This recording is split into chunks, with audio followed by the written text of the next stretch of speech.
What's up, everybody, and welcome to episode 19 of the LittleBigKast. We are the official PlayStation podcast of the KT Data Network, and we're pumped to be here with you today. In today's episode, Rachel has hard eyes for that sweet, sweet HD in Kingdom Hearts. Always and forever. Drew pimps his new track lines. Oh, stop. And Jeff speculates on Tour de France doping games.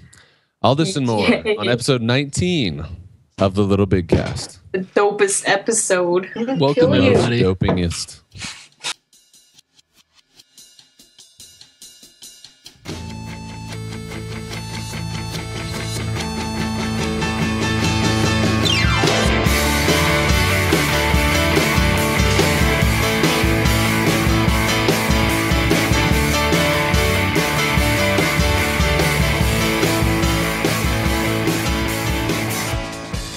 What's up, everybody, and welcome to episode 19 of the LittleBigKast. My name's Jeff Hawks, and I'm your host for today's show. With me, as always, the ever wonderful Rachel Hernandez. That's me. Hello. And the impressionable and quite scandalous Drew Tyler. I will go with that. Scandalous.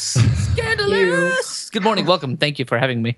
I feel like for the last 4 episodes, I've given Drew a very unremarkable opening, and I apologize for that, Drew. I'm going to try and make up for it today. I am a mediocre man. I'm a basic, just generic guy, and that is fine. Nope, not today. You're not. You're scandalous, Drew. Dirty. Today you're scandalous, Drew, and you know what? That works. So this is episode 19, guys. We're almost at the big 2-0. I feel pretty good about that. Exciting. It's exciting. We should do that. We've almost had as many episodes as Rachel has had years of life. Isn't that crazy? That's amazing. I mean, if you really think about it. So close. Next we're getting episode. Up there. I know. Wow. Yeah, adult soon. Wow. Getting up to those adult years. I know. Anyway, pumped to be here today. Thanks for joining us. We are live on Justin TV. So if you're on there listening, welcome. I'm pretty pumped to be able to do that. So let's just get into it. And we'll start out with Drew because he did show notes first this week. So last week he didn't do them. So we made him go first. This week he did them first. So we're going to make him go first. Great. Nope. Wrong one, Drew. Nope. KT. No, that's all right. We're learning the switching here. It's all good. Sorry. For me. So this is just where we talk about our lives and all the mediocrity that we have going on. So basically, what did I do this week? Main thing that I accomplished this 4th of July weekend was I sweat. I sweat 3 times in 4 days. That sounds horrible. That's my yearly. Man. Yeah, that's my yearly quota. Like, honestly, wow. Once I was moving a guy in a truck, so I was in a truck for 3 hours and helping him Tetris all of his goods. That was a successful time. The other time was a go-karting with a friend for a birthday, and it just got really hot, and I sweat while I was racing like 40 miles an hour around a track, which was hella fun. And then I went with the studio to go cut down somebody's tree, and so sounds horrible. Yeah, we dismantled the tree with chainsaws. So that was the big part of my week. And then in the gaming world, I just played Valiant Hearts, and I'm trying to think if I got anything else in. I really don't think I did much more than Valiant Hearts this week, and it was fun. That's it. Short, simple. So I was going to ask you questions about the tree cutting down thing, but I feel like that would be a bad idea. It was easy and fun. It was good. Was it? It was good? It was good. This poor guy. Because I was like, you didn't tell us that was part of the deal when we got the warehouse. Really? Because he made it sound like everybody knew that was part of the deal. I had no idea. I was like, you don't get to like shove work off onto me because you did us a favor. Like after the fact, you don't get to be like, oh, by the way, guys, my lawn needs to be mowed and my dog needs to be babysat for 5 days. So we let you borrow that one thing that one time.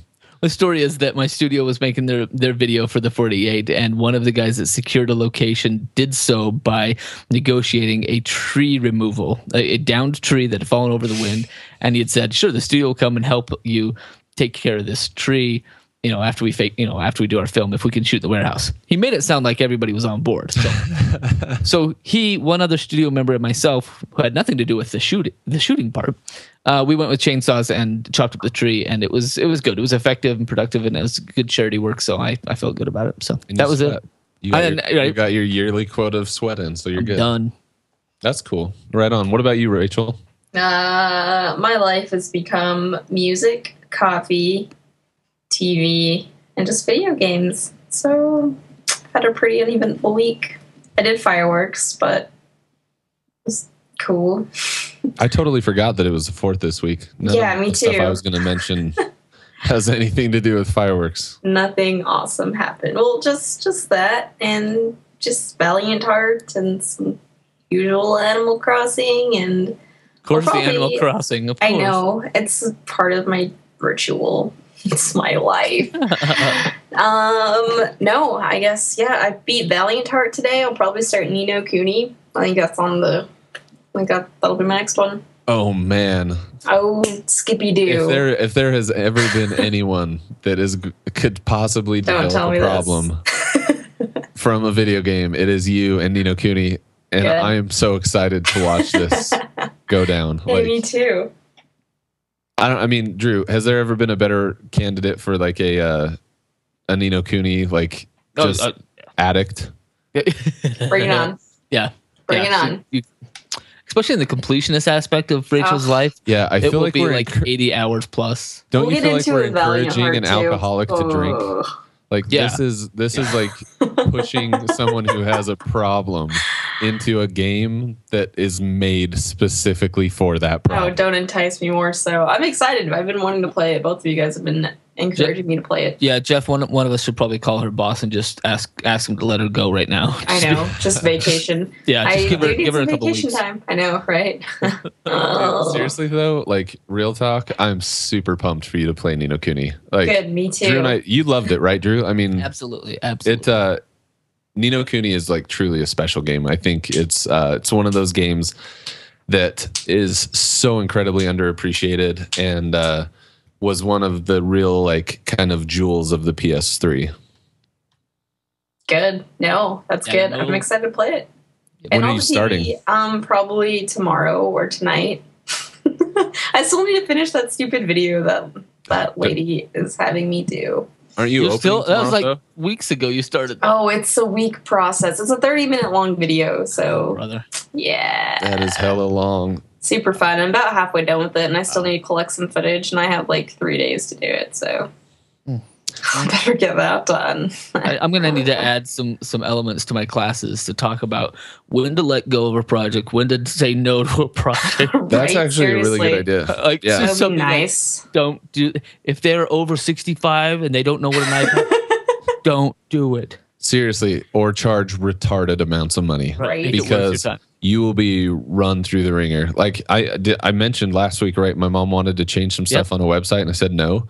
Yep. It's because she loses her mind. Like technology and old people. Like, I mean, sure, there are a few probably that can use technology, but man, it's like if you're past some like magical, there's like this magical barrier that happens around 60 that I just think fries most people's tech brains.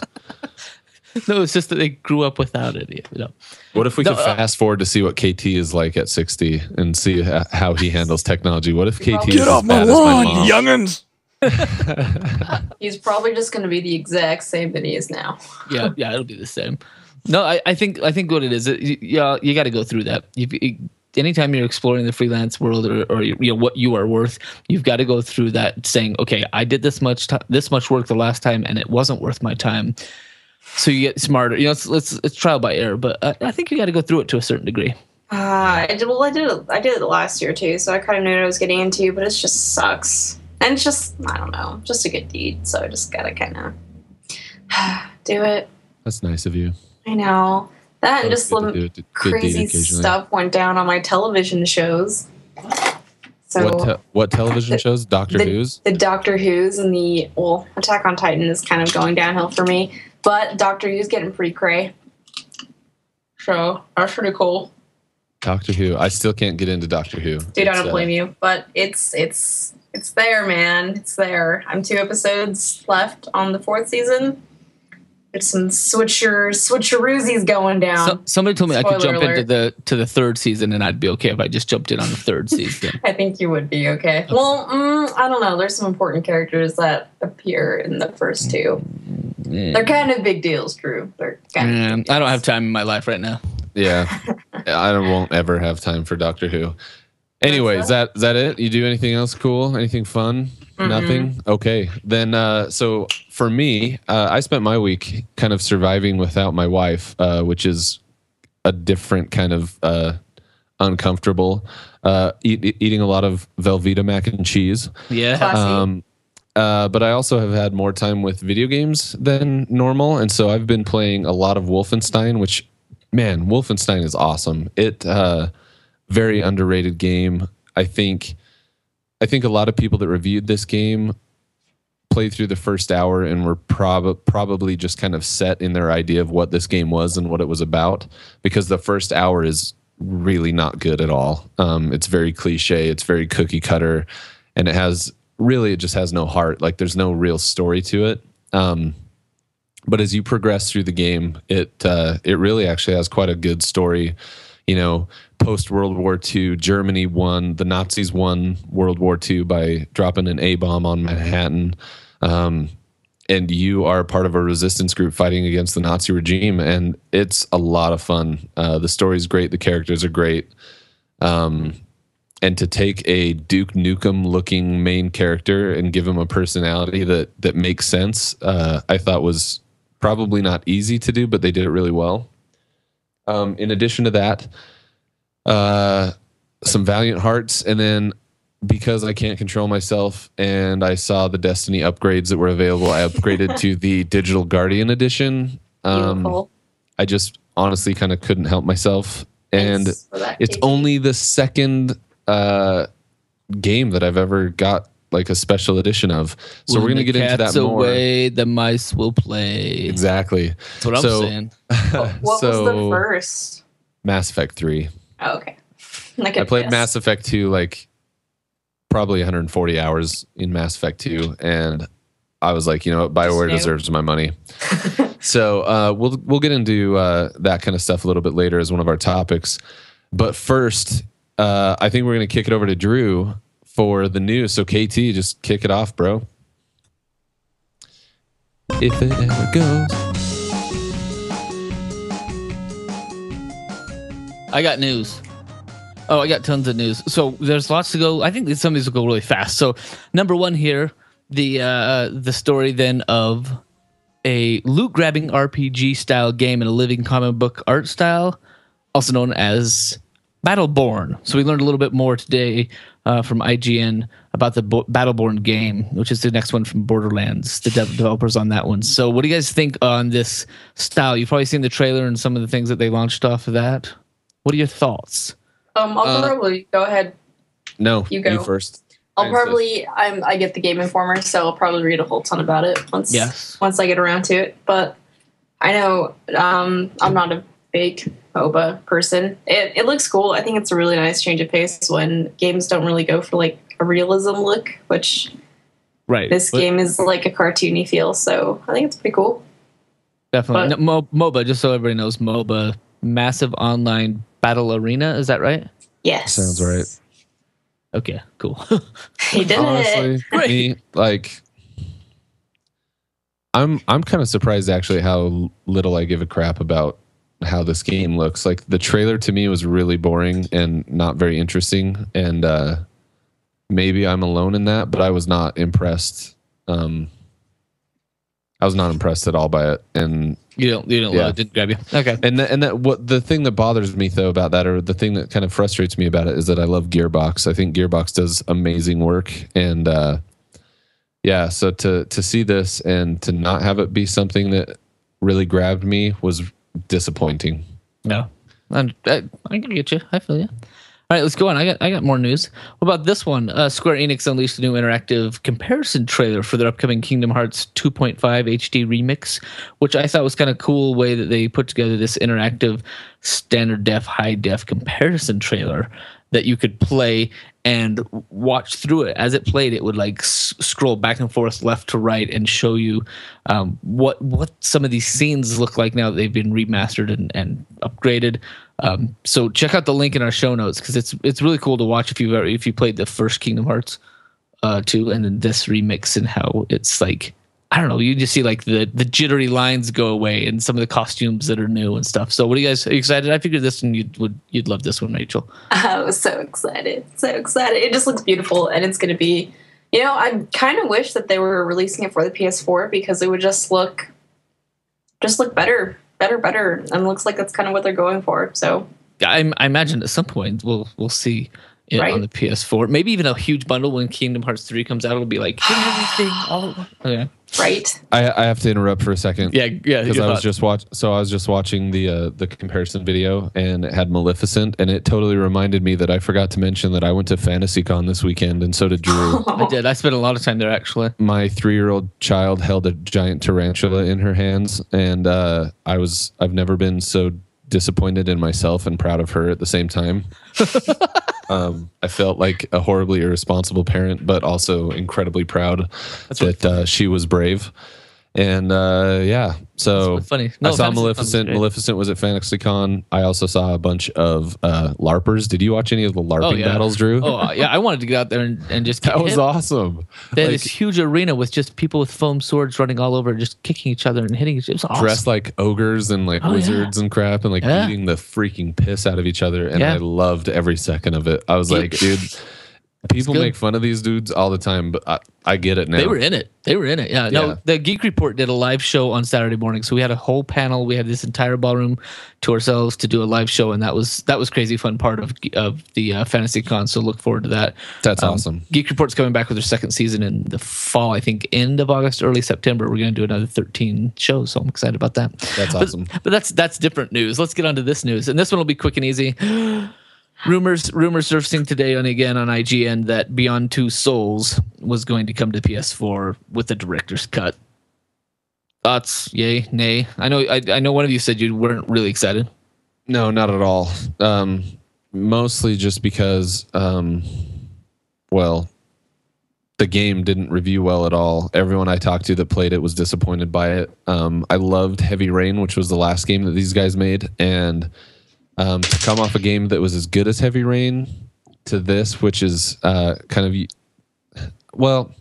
this game's weird. It either got like 10s or 2s in reviews. Like there were very few people that were, it was wildly hit or miss, like in a way that I haven't seen in many games recently. And so I never picked it up. I didn't want to waste $60 on something that could be a total flop. And that was disappointing. I like Ellen Page. I like Willem Dafoe. But I didn't hear enough good stuff about it to get into it. So to me, this is meh.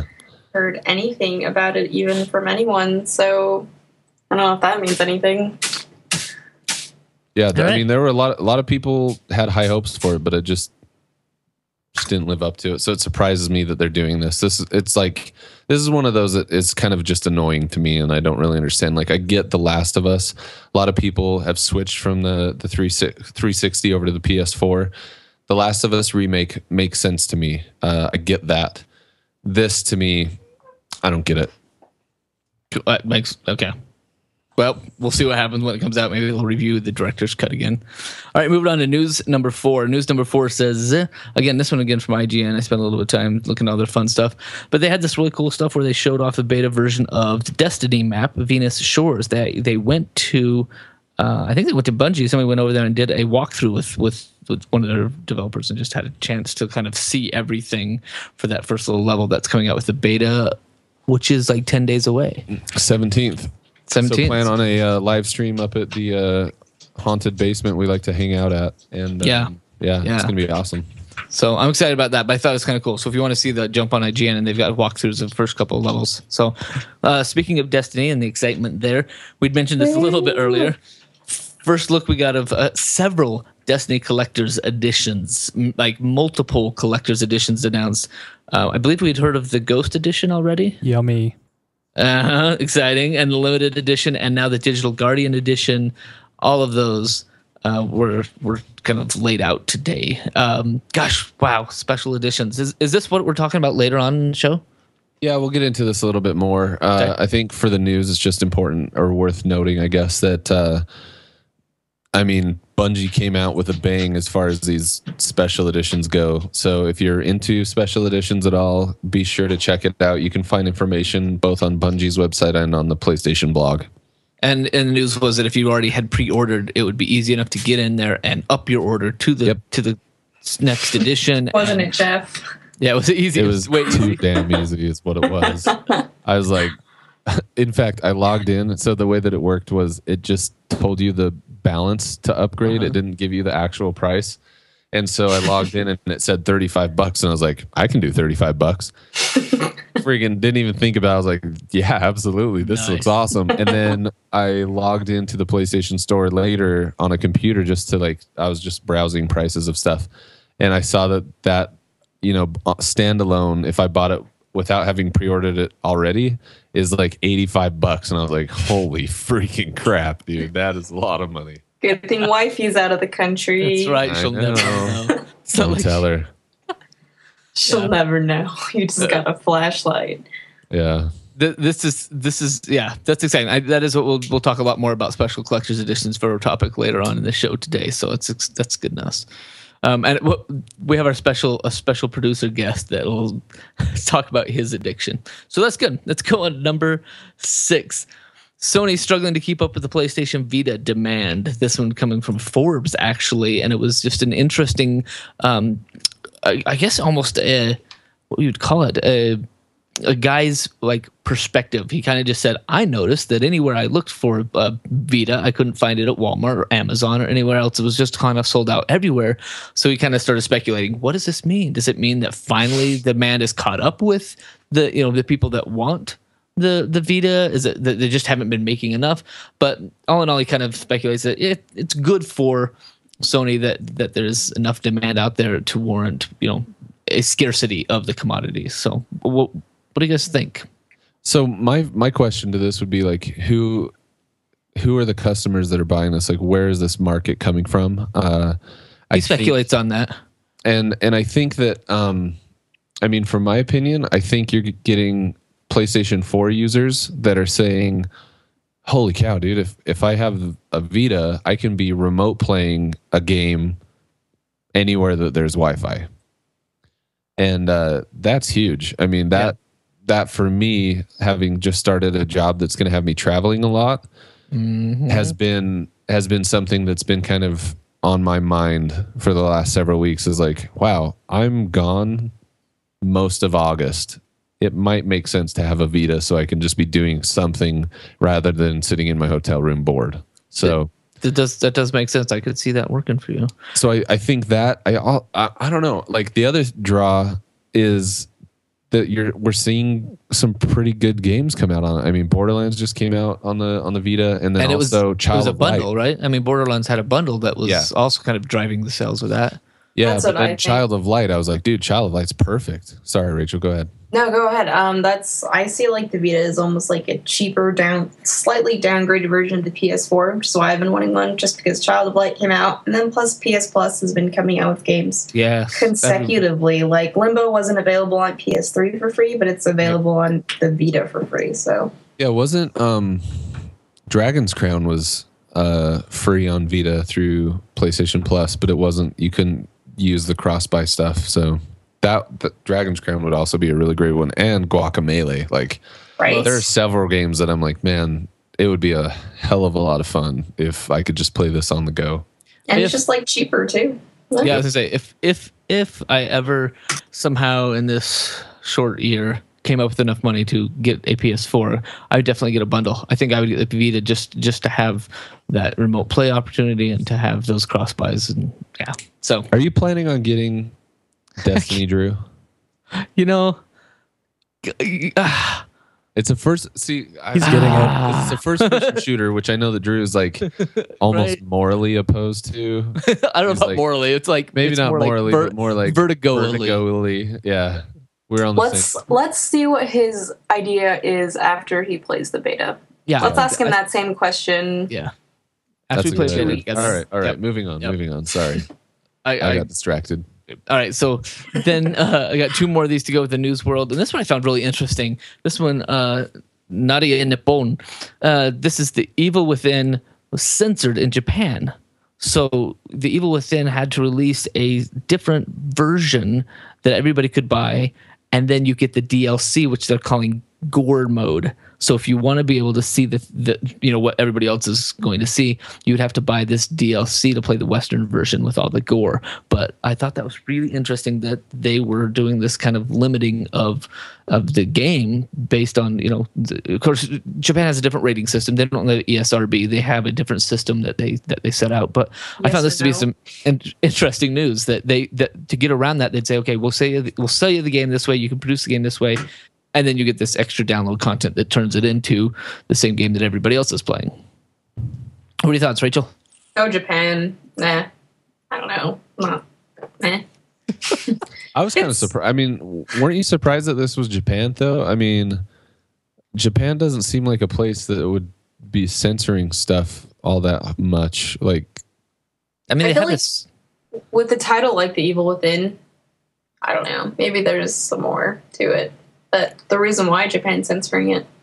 It's deeper than that, maybe. It's deeper. It's much more. I think there's implications. Just the idea that you could create a game, and there's been a lot of discussion in the last couple of weeks about the PG-13 rating on movies and that kind of stuff. But yeah, interesting that you could create a game, create it the way that it's going to get the rating that you want, but then still make that next level of. I mean, think about that for even like a DVD or a movie. Have a cut that was just fine for the family, and then to be able to click a button on your Blu-ray and get a whole different cut of it for bigger kids. I don't know. That's maybe I like that. It's even just a marketing scheme because if there's like a special thing to it, then more people will buy it. Maybe the DLC is like $5. It's like, you want gore? You want heads popping off and exploding? Right? Yeah. Pay $5 more. So that's $5. possibly another incentive as well. I'd pay $5 to take that away. So what surprised me about this? I think we've all come to kind of expect that this is how like the status quo will be with China once the Xbox One and the PlayStation are into China. You don't typically see this out of Japan, though. You see it a lot in Australia. Like Australia has a bunch of weird censorship laws, but I hadn't seen it in Japan, and so that's what kind of made this interesting to me.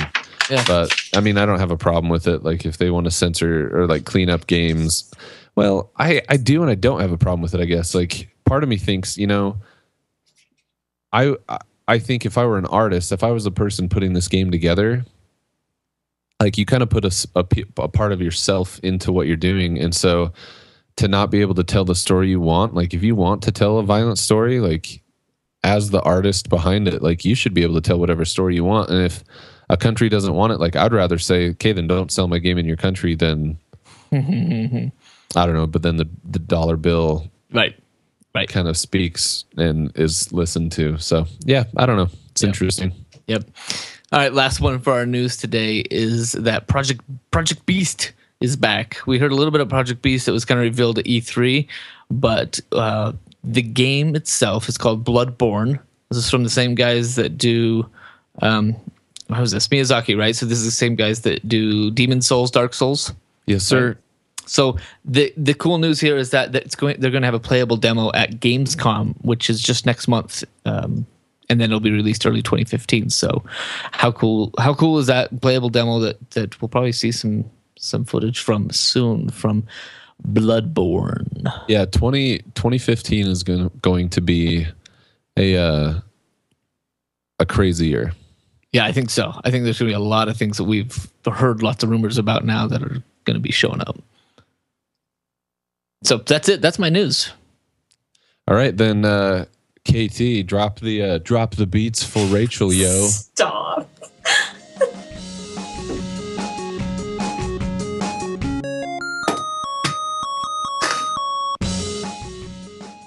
Hello. Okay, so this comes to you from. Did I do that on time? No, I just love Rachel's intros. They're always fun. Oh, howdy. Yes. No, the PlayStation blog. So some things you can get this week or some pre-orders you can put down is the Destiny Digital Guardian Edition. Yay. Dig deep. So that one is only going to be about $90 for the PS3 or PS4. And you get some cool stuff with it. So like an emblem pre-order bonus, an exclusive ghost shell, a player ship, and a player emblem.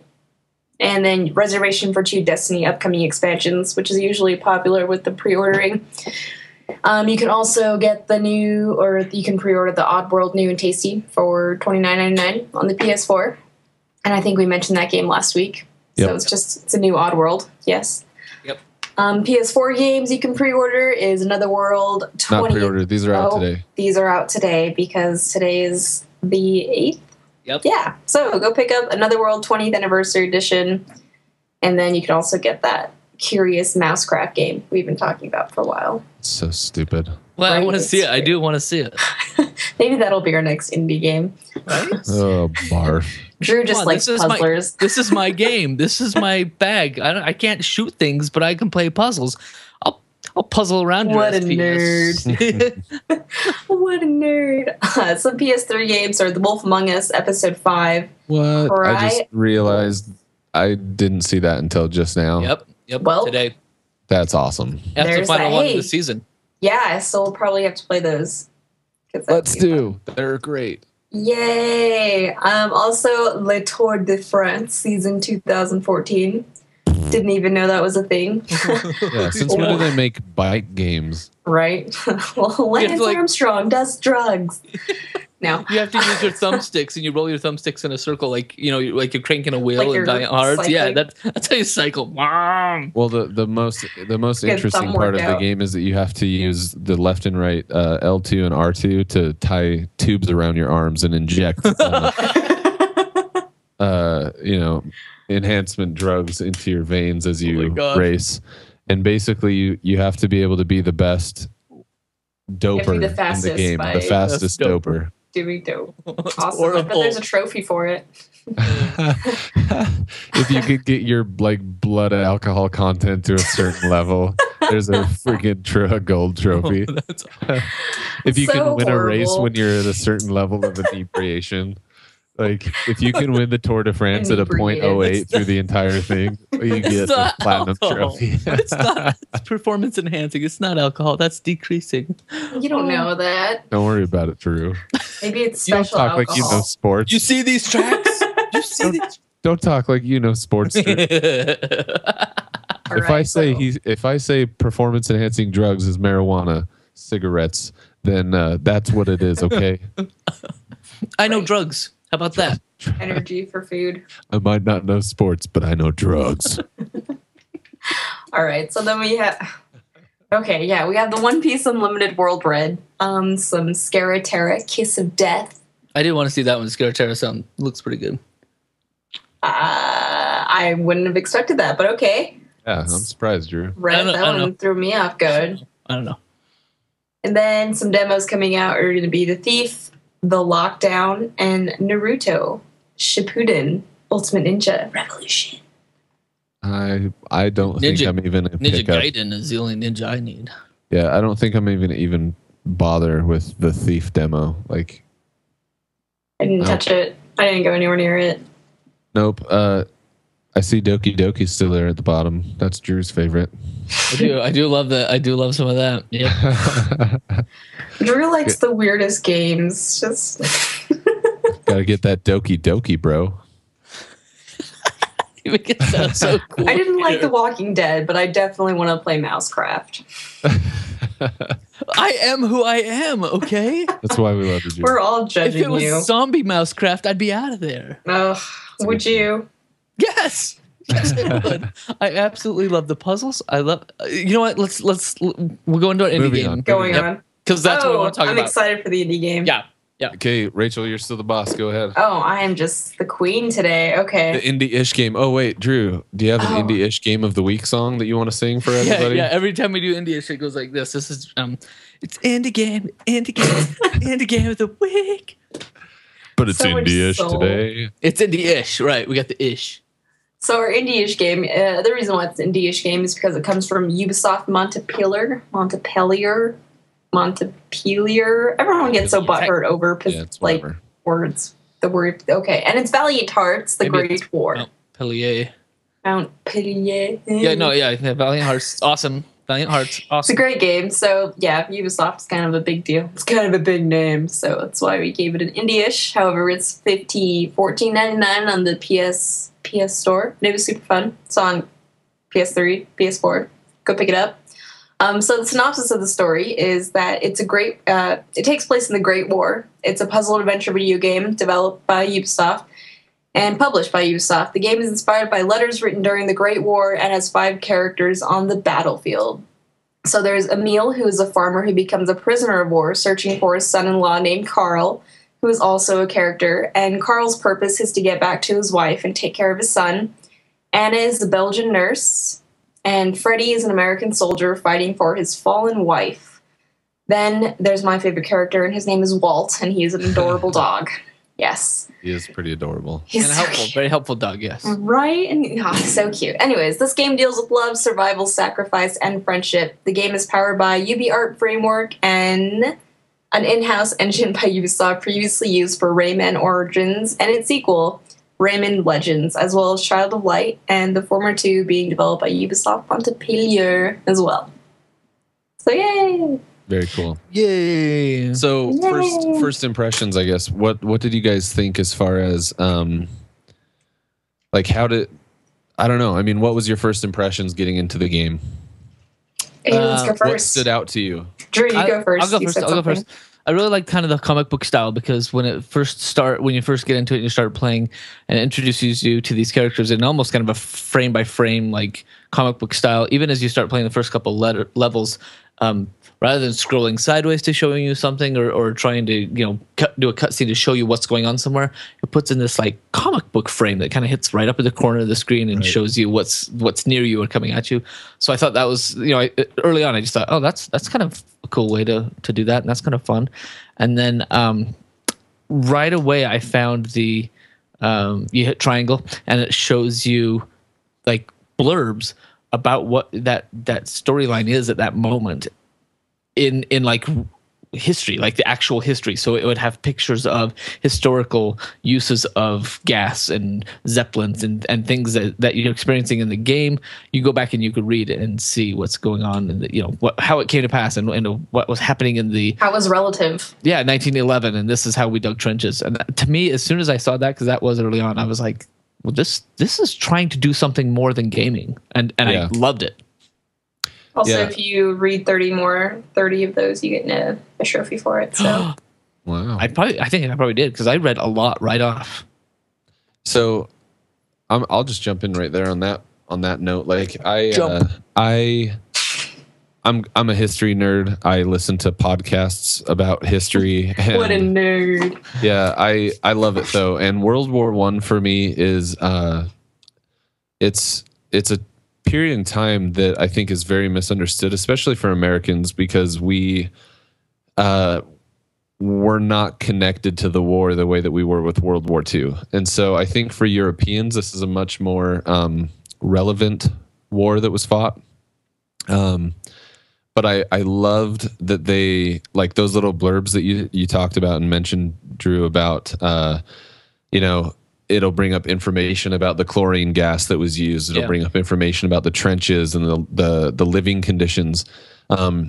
So like a week and a half or 2 weeks before this came out, I listened to a podcast that was almost 4 hours long. Where do you find the time? Which was part of, it's actually part of a 4-part series about World War I. Each episode is almost 4 hours. So it's like a 16-hour podcast just about World War I.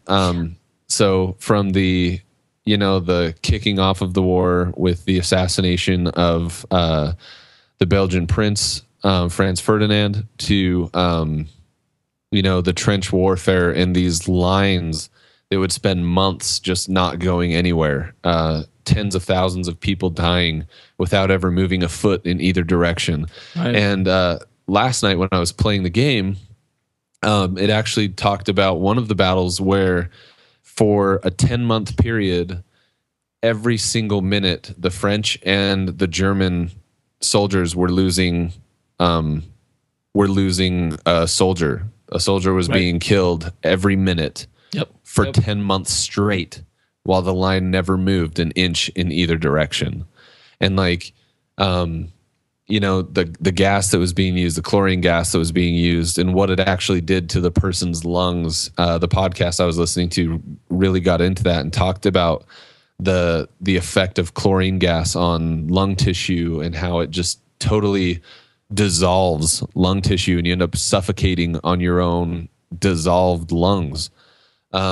Thanks, Jeff. And that the game actually talks about that. Like this game, it does. This game seeks to both entertain and tell you a story, but also to inform you on something that is really like important and tragic, and it's something that people don't spend enough time. Like, I am kind of biased, like as a reservist military person, like I feel like there's value in understanding the wars that have been fought and the purposes behind the wars that have been fought.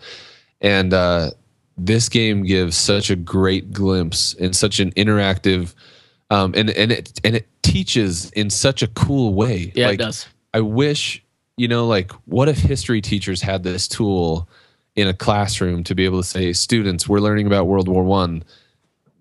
I want you to play this game and write a story or write a report about trench warfare. And I want you to do a little research outside of this, but I want you to play this to kind of get a feel for what it is, or, get a feel for battlefield medicine. We talked earlier about, what's her name? Anna, right? The nurse. The nurse, yeah. The scene, and this isn't really a spoiler, she's a nurse. You do nursing things with her. So I hope I'm not spoiling anything when I say that you help stuff. You help do amputations as this nurse. And it like makes you cringe in a really weird cartoony way, Yeah. But they also have this great balance where like you're focusing so steadily on his heartbeat that it's difficult to focus on the fact that you're cutting a dude's arm off, right? Yeah, I let my kids do that part so I could watch the amputation. But it distracts you from the gore in a way that still makes you feel what you're doing. So that's my intro part. What about you, Rachel? What do you think? Oh man, so how far did you guys get in the game? Because I finished it this morning. I'm 3/4 of the way through the third episode, third chapter. So I haven't gotten into the fourth yet. That's about where I'm in. So there are 4 chapters of the game. I finished the game and it was like, yo man, it was deep. It was awesome. But like coming from a completionist side, there were 2 achievements I couldn't get, and I couldn't get the very last one. And I know I tried my hands internet hug were so sweaty. I was so frustrated with myself.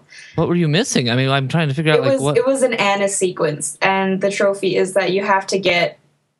It's a really long one, is what it is, and you have her sequences are tough. Dude, they're so stupid, and the ones that I couldn't get were the same button over and over again because I just couldn't get. I'm boss at DDR and like Guitar Hero, but I could not get I couldn't get the timing right, and it was driving me nuts. So I had to give up.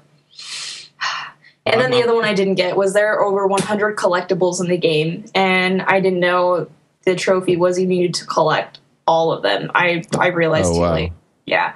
So there's over 100, and the cool thing about the collectibles is I kind of wanted to collect all of them because each one tells you about what it was. What it was and its significance. And like there's a helmet that they called salad bowls because they were all of the European countries, and it was really cool, man. I really liked it. So did you guys so part of this game is there's definitely a puzzle element to it, but it's very simple. And I think that the reason that it was simple is because they didn't want to distract you from the story that they were trying to tell. Right. Was that something like, I know, Drew, you are drawn to puzzle games. I'm not typically drawn to puzzle games. Did it bother you that they were on the simpler side? Did it bother me on the simple side? I don't know that it bothered me, but I appreciated the puzzling sides of things, and it was simple stuff like, okay, I've got to get this TNT to land on the top of that thing, and it's got to run through some sort of fire before it gets there. And it only took 2 or 3 times to be like, okay, I got to be at this angle. So did it bother me? I don't think so because the story was still moving forward, and I was that much more interested to see what else was happening or how Emil or how they would all kind of fit together, because that's what I liked about each of the chapters is you'd play each of them kind of linearly along their own storyline, and then they'd intersect with somebody else. Anna would come out of the middle of nowhere, and then you'd find out about her. So all of that stuff, I think, because the story was driving, I didn't mind this simpleness of the puzzles. It kind of kept things going. If I would have gotten stuck anywhere with a hard puzzle, I think I probably would have been like, too hard for me. I can't do it. Yeah, the only I think they balanced it perfectly. The only time I ever got hung up on anything was there's a point where you have to have the dog pick up some bread. I wandered that freaking map back and forth trying to figure out what the hell I was supposed to do. And I was like, I know I need bread because I can see a plate. I got to put bread in. Right. Yeah, but I couldn't figure it out. And I was pissed. And I was like, it's the dog. And I did it. And I was like, I'm absolutely I'm retarded. I can't believe I didn't figure that out. But the other thing I want to mention that I really loved about this game, and that honestly like carried, I think, as much or more emotion than even the characters in the game, was the music that played when you went into those menus to read their diaries and to read the information about, like what we talked about earlier, the blips about the war too, even. Yeah. The music that plays in those menus where you can read the diaries of the characters themselves or the blips about the war and what was happening. There's something about, like, it is a perfect like tune for what you're reading and looking at, and like for the I think it elicits the feelings that Ubisoft really wanted you to get from this game, and I really appreciated that. I appreciated that while they had a almost childlike art style to the story, that it never felt like disrespectful to the story they were telling. You know what I'm saying? Like, not at all. No. It didn't feel childish. Like, it was like they were using almost like the innocence of this kind of comic booky, cartoony art to almost drive home the seriousness of the story, if that makes sense. Like, they weren't shocking you with gore the way that like a Wolfenstein would. Right. But like their subtlety and their approach almost made you appreciate the horrors of war more than I think like a Wolfenstein does, that kind of just shuts you off and you're like, blood everywhere. No, Go ahead. Okay. I think what I love was that you still had those elements from the photos that they had when you'd go in to get those different elements of a storyline. They'd still have realistic photos, and they were enough to enough contrast from the gameplay itself to look at those and get that, you know, picture's worth a million words, and have played through that, and then to see a picture of three guys sitting in a trench, it was just kind of like, wow. Yeah, it really happened. Yeah. Yep, absolutely. So for me, this is a must play. If you're listening, can't recommend enough that you pick this up. If you're interested at all in history, if you like puzzle games, or you just want a unique experience with a game, like I love that. You know, hats off to Ubisoft. Honestly, like Child of Light and Valiant Hearts, like those are two games that really had a lot of character, and to, you know, use a cliche, like they have a lot of heart. They're telling stories that matter and that you can feel, and I appreciate that as someone that gravitates towards storytelling. Like I really love that, and so from me, it's a pick it up. What about you guys? What do you think? I agree. Plus, it was only like 6-7 hours of gameplay too, so I mean, it was kind of a quick play even. So yeah, I enjoyed it. Thumbs up. Go get it. Go play it. Yep, absolutely. I thought that it was a great use of just of a medium like this to tell a story like that, right? To be able to get the history. Watch Dogs for me.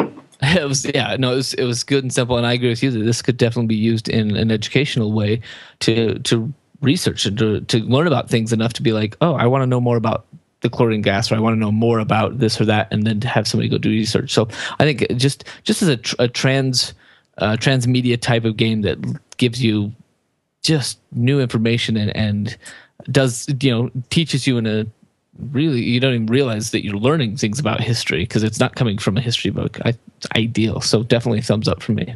Yeah, cool. Professor Drew. You know, one of the things I think maybe that it would be worth talking about with Dr. Hazlett when she's up in Utah and on the show with us is maybe using video games in education and like the value of video games in education. Like I know that there was a Dutch school or a Norwegian school a while back that used The Walking. We talked about this when we did The Walking Dead as our indie game, right? That they used it to teach How like no matter morality? whatever choices you make, it always doesn't make a difference. Is that what they were teaching? There's still a zombie. There's still zombies, and the story just goes on and ends You're the such a same hater. way. It was a good game, Drew. I liked You it. can't take Anyway, moving on before Drew ruins it. That's why we play season 2. Yeah, we need to. we got about on the show we've got about 6-7 minutes before we hit our hour. So Perfect. We're cool. So we're just gonna jump right into our topic. We'll bust through this pretty quickly. I just Bungie came out today and talked about the new Destiny special editions. Oh, I was gonna jump in real quick and tell you that Nathan Drake retweeted me. I just wanted to throw that in there. Yeah. Nathan Drake. Nothing. Yep, it's true about our show. I said second show starts now, and Nathan Drake himself. That's what I'm talking about. Yeah, sorry. Back in He's no Shuhei Yoshida, but I'll take it. I'll take it. Either way, so Him. Bungie released information about their new special edition. Special editions of Destiny, Bundles. right? Yeah, right. So you've got a limited edition, you have a Ghost edition, and then you have a Digital Guardian edition. And I'm going to break these down really fast. So the limited edition comes with a steelbook case and game disc, a Guardian folio, has postcards, an arms and armaments field guide, an antique star chart, which those all sound pretty cool to me. Collector's edition digital content includes an exclusive ghost or a unique ghost casing.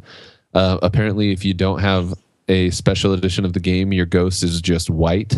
But anyone that has a special edition of the game will have unique colors associated with it, which I think is pretty cool. You'll get a unique player emblem, unique player ship skin, and includes a Destiny expansion pass.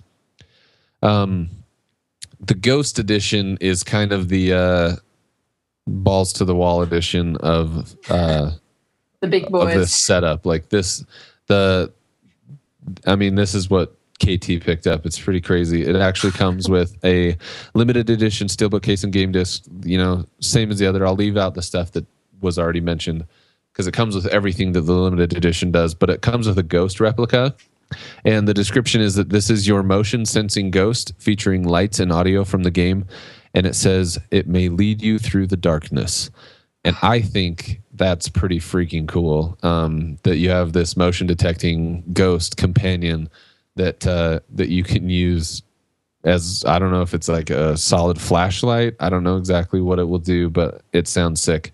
And then the Digital Guardian edition is the one we mentioned earlier. It comes with Vanguard Armory and player emblem pre-order bonuses. And it includes the Destiny expansion pass as well. So the thing I wanted to talk about was how do you guys feel about limited edition or special edition versions of games? Have you ever purchased them? If not, why? If yes, why? And we'll bring KT in a little bit to talk about some of his. But what do you guys think first of all? Gosh, that's a good question. I understand where they're coming from. It totally makes sense to offer something that is special. Nobody else can get it, or at least very few can get it. You raise that barrier to entry. And so I think there's a reason, as a game producer, as just a money maker, I think there's a reason for it. So I understand it. I myself, I don't think I've ever purchased a collector's edition of anything. Wow. All right. That surprised me a little bit. Collector's edition of Final Cut Pro 10. There is no such thing. A really fancy If there was, camera. would you buy it though, Drew? Yes, if there was. If there was, I would. I feel like though, don't you feel like, backing Kickstarters is kind of like in its own way special editions of whatever. If you're doing anything above the actual product that you're buying, right? Yeah, I back him for supporting the projects and the ideas. Like, wow, that's a fantastic way to use that. Here's my money, go for it. And the rewards are nice, and once in a while they are specific rewards. I don't know that I've ever gotten anything that's like, this one's exclusive to our Backstarter friends. It's eventually whatever I'm getting is going to be sold on their stores also, but. But I don't know. It's not a draw for me. How about that? If I have a choice between two things and this one's just slightly a bit more money and this one's what everybody else is going to get, I don't have this expendable cash to be like, oh sure, here's $35 more for that. Although I will tell you, I was somewhat tempted when my brother got a Settlers of Catan like limited edition, custom edition thing. It was a full, like, instead of cardboard pieces, it's all ceramic, and it's 3D, like, ceramic pieces all hand painted, and it comes in this massive chest that he'll bring over. So whenever I go to visit and that chest is out on the table, it's like, oh, we're playing games tonight. You know, so I do enjoy playing that because it's a way better game experience on that board than it is on the. But for me, it's. What about you, Rachel? I think it's a really cool idea. Personally, I'm still kind of like. It only hasn't been recently until I actually started buying things for myself. So as of previous things, I never had the money to do special editions or get them, but I've always wanted them. Like I remember back in the day when Modern Warfare was doing theirs, you got like night vision goggles. I thought that was the coolest thing. What was that? I just said ooh because night vision was cool. Ooh, night vision was so cool when I was 17. Come on. But I mean, night vision's cool anytime. Right? So I don't know. And plus I think when you get a special edition piece that makes it unique, it makes it special, makes it interactive. So like this little guy thing, I think it makes it just that much more cooler because I'm a collector, I'm a hoarder, I guess. So and more immersive. So KT, are you there? You want to hop in and talk about why you? Yeah, because I think we got to set the table a little bit. Oh, you guys like hit on all the points. I mean, like Kickstarters, I will back specific ones. Like my Pebble watch right here. It looks on the surface like any other Pebble watch until you look at the back where no one would ever look, and it says Kickstarter backer edition on the back. Cute. Mine doesn't. Yeah, yours matted, and then on mine, you can actually see the Kickstarter thing on there. But like collector's editions are fun, but I don't just go out and blindly get them. Are you sure? Yes, I am sure. I mean, note I don't have the Titanfall one because as much as that statue looks cool, wasn't worth like what was it, $250? Yeah, that one was heavy. That's I only go and collect the really good ones or the ones that I get on a really really good deal on, and those are actually fewer and far these days.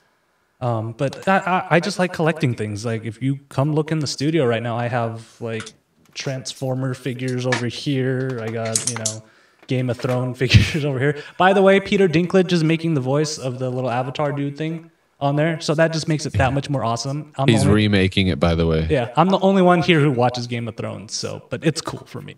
So, I don't have the time. So what was it then, KT? Like, what was it? Was there a specific thing that pulled you into? And I think I've got. Is your audio coming through weird, guys? No. So the thing that pulled me in really was the steel case. I love collecting steel cases. That's one thing I love doing. Ever since I got the Modern Warfare 2 steel cases, those have always looked cool for me. So I was only aiming for the limited edition one, and then I saw all the extra stuff. The Avatar dude. That was that got me a little more excited. But that sold me on might as well go the full Ghost edition was it comes with a season pass. That's something you do not see a lot in these limited editions. Sometimes you'll get like an extra map or something, but this is coming with the entire season pass. So I was like, well, might as well just go big on that one. Yep. And you did. Cool. I kind of fell into the same boat as far as this went. Like if the game's as good as the alpha kind of implies that it's going to be, it only makes sense to jump in with both feet as far as I'm concerned. Like I'm going to end up buying the expansion stuff anyway, and it's going to be more expensive to do that later. So that's what you're going to tell your wife anyway, right? Yep. You're just going to lay it down and just be like, honey, this was I'm going to be like, I sent you to France. So if I want to freaking pick up the special edition of a game, I'm going to do that because I really saved us $70 by doing this right now. I probably won't say what I just said. But I would say... My argument would be, honey, I did the dishes once this week, okay? So I'm going to be dropping another $30 or $30. That's a hell of a special edition. Didn't they have $1 million special edition of Saints Row the 4th, right? There was $1 million special edition, and it came with a custom Lamborghini. Good thing KT didn't see that one. It was actually. I think you did see that one. I wouldn't get that. So KT, I don't know. I hear about this because I, Kick started a show that I do with him, the KickCast. But KT just has this affinity. If something says limited edition and it's just exclusive or any of those like not buzzwords. They're like it's like hook, line, and sinker for him. He sees that and he goes, "Yes." I'm sure you're a little bit more discreet than that, but you seem to. No, I'm not that discreet. It's like I was gonna say, but he's more loud about it. Actually, look at my Pebble watch, guys. So what are the things? I mean, like these Throwboy pillows. I only wanted 3 of them, but then I saw the T-shirt. There goes another like higher level that I got just because I wanted limited edition T-shirt. You guys wanted limited edition poop pillows? Yeah. No, it was a T-shirt. That's out of all the things, it was a T-shirt that got me. So limited edition poop T-shirt. I mean, I got. Let's see, what else that I got limited edition. There's a game that's not going to even be out until next year. I got it just for an extra figure. Like I upped like $100 just to. Wow. And now we're going to talk about hoarding. Yeah, that's wild. But I'll put a disclaimer, okay? Unlike you guys, I'm single, and I have a little bit of disposable income because I don't have a family or anything to take care of. So, it changes. Me either, I'm still broke it changes crazy. when you have to like think for 2 instead of just one. KT like has a big dream. boy job. That sounds like a dream. Anyway, so this has been episode 19 of the LittleBigKast, and it has been a pleasure to be with you today. Please feel free to follow us at LittleBigKast on Twitter. My name, again, is Jeff Hawks. You can follow me at Jeff Hawks. With me today is Rachel. Me? Welcome, yes, Rachel. hello. Hi. At Pirate Rachel with a 3 instead of an E on the pirate. Yeah. And Mr. Drew Tyler. With the deep, dark past. Spunky as ever. Yeah. One day, Drew. One day. Someday. You can follow him at Night20 on Twitter as well. So that's it for us. Episode 19 in the drain. KT, why don't you kick out those jams and take us out, buddy? Thanks, guys. Have a great night, all. I don't hear music, guys. Yeah. I just want to say good night anyway. I bet he's going to complain about the exponential gain or something. There you go. It's all good. Everyone likes our banter.